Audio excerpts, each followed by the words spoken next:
দেরাদুন থেকে দিল্লিগামী একটা ফ্লাইটে উঠবেন ডক্টর সতীশ হালদার, বিখ্যাত হার্ট স্পেশালিস্ট। দিল্লিতে তার একটা জরুরি মিটিং, সেখানে তার উপস্থিতিটা বড্ড প্রয়োজনীয়, তাকে যেতেই হবে। ভোরবেলায় বেরোলেন ডাক্তারবাবু, কিন্তু বিধি বাম, রাস্তায় তার গাড়ি এমন জ্যামে পড়ল যে তিনি কোনোভাবেই এয়ারপোর্টে আর পৌঁছে উঠতে পারলেন না। প্লেন ছেড়ে যাওয়ার 10 মিনিট পরে তিনি পৌঁছলেন। ততক্ষণে প্লেন গন্তব্যের দিকে রওনা হয়ে গেছে। কি করবেন বুঝতে পারলেন না, কিন্তু ছট করে সিদ্ধান্ত নিলেন যে তিনি বাই কার দেরাদুন থেকে দিল্লি যাবেন। 2-2.5 ঘন্টা লাগবে ঠিকই, কিন্তু তাকে পৌঁছতেই হবে। সেই মতন সমস্ত ব্যবস্থাও করে ফেললেন। রওনা হলো গাড়ি। প্রথম দিকে বেশ ঠিকঠাক চলছিল, তারপরে হঠাৎ করেই জঙ্গলের পথ ধরল যেই, সেই মুহূর্ত থেকে সমস্যা শুরু হলো। কিছু দূর যাওয়ার পরেই হঠাৎ প্রকৃতি রুদ্র রূপ ধারণ করলো। ঝড় বৃষ্টি শুরু হলো, অন্ধকার ঘনিয়ে এলো, কুয়াশায় দিক ভুল করে ফেলল ড্রাইভার সাহেব। জঙ্গলের পথে হাতড়াতে লাগলো একটু আশ্রয়ের জন্য। তারপরে গাড়ি থেকে নেমে হাঁটা লাগালেন। হাঁটতে হাঁটতে হাঁটতে হাঁটতে তিনি একটা ছোট্ট গ্রামের দেখা পেলেন। সেই গ্রামেরও শেষ প্রান্তে একটা মাটির কুঁড়ে ঘর।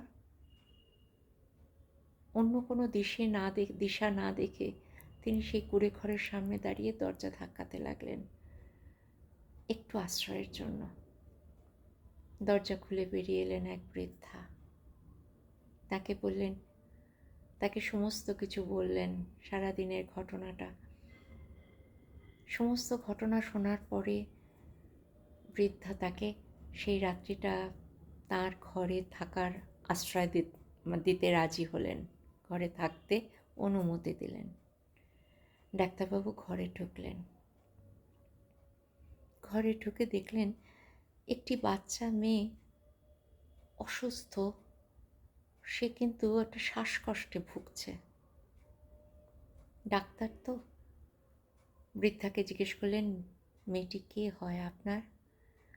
বৃদ্ধা বললেন, ওই তো এখন আমার অন্ধের জ্যোষ্ঠী। ওর বাবা মা মানে আমার ছেলে বৌমা বছর 2 আগে একটা অ্যাক্সিডেন্টে দুজনেই মারা গেছে। তারপর থেকে ওর দেখভাল আমার উপর পড়তেছে, আমি ওকে দেখাশোনা করি। আর সাথে থাকেন আমাদের গোবিন্দ। ও খুব অসুস্থ, হার্টের প্রবলেমে ভুগছে। ওকে ডাক্তার দেখিয়েছি। ডাক্তার বললেন যে একজন ডাক্তার আছেন, বিখ্যাত হার্ট স্পেশালিস্ট, একমাত্র তিনিই এই রোগের চিকিৎসা করতে পারবেন। কিন্তু বাবা, আমাদের তো সেই পয়সা নেই চিকিৎসা করার, তাই আমি সবটাই ছেড়ে দিয়েছি গোবিন্দের ওপরে।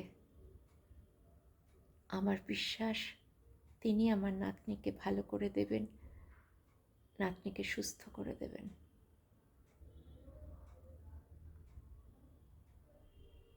ডক্টর হালদারের চোখের কোলটা চিকচিক করে উঠল। তিনি তখন ওই বৃদ্ধাকে বললেন, মাসিমা, আমি একজন হার্ট স্পেশালিস্ট। এখন বুঝতে পারছি এই সমস্ত ঘটনাটা কীরকম পরিকল্পনা মতন হয়েছে। কার পরিকল্পনায় কে জানে। মনে মনে এই কথাগুলো বলে তিনি পরের দিন থেকেই বাচ্চাটির চিকিৎসার ভার নিলেন এবং চিকিৎসা করলেন, অপারেশন করলেন। একটি পয়সা বা ভিজিট বা পারিশ্রমিক কিচ্ছু নিলেন না। বাচ্চাটা কিন্তু আস্তে আস্তে ধীরে ধীরে সুস্থও হয়ে উঠল। ডাক্তারবাবু মনে মনে স্বীকার করলেন, সবই তাঁর ইচ্ছা। তাঁর ইচ্ছা ছাড়া তাঁর পরিকল্পনা ছাড়া আমাদের ইচ্ছার কি কোনো দাম আছে?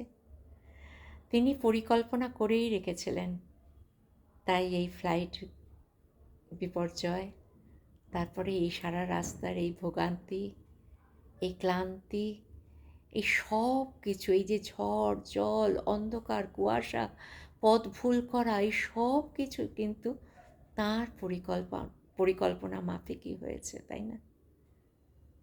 মনে মনে প্রণাম করলেন তাকে। সত্যি ঈশ্বরের লীলা বোঝা দায়। আমরা মিথ্যে মিথ্যে ভাবনা চিন্তা করি, আর আমি করে নাচানাচি করি, হাঁকাহাঁকি করি, কান্নাকাটি করি। কিন্তু তুমি যদি সব কিছু ছেড়ে তাঁর হাতটা ধরতে পারো, তাহলে তিনি কিন্তু তোমাকে বিপদে একা ফেলে রেখে যাবেন না, তোমাকে ঠিক উদ্ধার করবেন, যেন তেন প্রকারে না। শুধু পরিকল্পনাটা হবে তাঁর। এখানেও সেই একই ঘটনার পুনরাবৃত্তি দেখলাম। কেমন লাগলো গল্পটা বলো তুমি? এটা শুনে মনে হলো নাকি সত্যি ভগবান যে কার রূপ ধরে কিভাবে কখন তিনি অবতীর্ণ হবেন তোমার সামনে, তোমাকে বিপদ থেকে উদ্ধার করতে? তুমি কি একটুও টের পেয়েছিলে আগে? টের পাও আগে? পাও না। অথচ তুমি যদি তাঁর উপর বিশ্বাস রাখো, তাকে ভরসা করো, ভক্তি করো, তাহলে কিন্তু তিনি তাঁর মর্যাদা দেবেন, তোমার মর্যাদা তিনি দেবেন। তিনি ঠিক ভক্তের কাছে এসে তাকে বিপদ থেকে উদ্ধারও করবেন, তার হাতটা ধরে টেনে তুলবেন। প্রণাম করি সেই ঈশ্বরকে।